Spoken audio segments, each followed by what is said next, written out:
The way I think about American history in our time is that in the wake of the victory in the First Cold War, the United States threw a kind of party.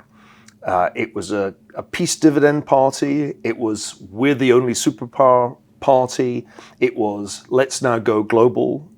It was the end of history, all of that good stuff. And that persisted despite the shock of 9/11. There was still a belief even after 2001 that you could ultimately remake the world in America's image. You could do it by force in Iraq and Afghanistan, or you could just do it through the market, through globalization in China. And that illusion, and it was an illusion, persisted all the way until 2016. It took, of all people, Donald J. Trump, reality TV star, New York property tycoon, to challenge the orthodoxies of the post-Cold War world. And he did that more successfully than many people have ever been willing to acknowledge. Example one, it was Trump who changed the American conversation on China. I mean, more or less single-handedly. And nothing that's happened since his defeat in 2020 has really changed the course of US policy towards China.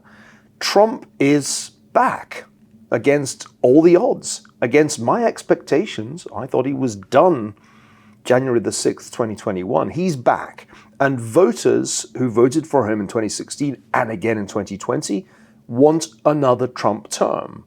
That is where we are. And I think it makes a lot of sense because nobody else articulated the dissatisfaction of those people who were losing out economically and in other ways from globalization than Trump did. So here we are. I think Cold War II began some time ago.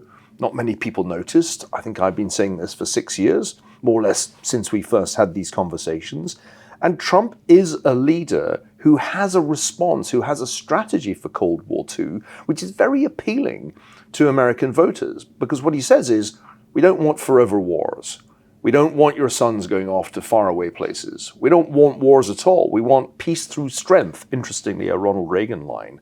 And in that sense, I think we're not in as bad a position as your question implied. We're in Cold War II, Americans kind of recognize that. And bizarrely enough, we've landed on Donald Trump as at least one plausible answer to the problem.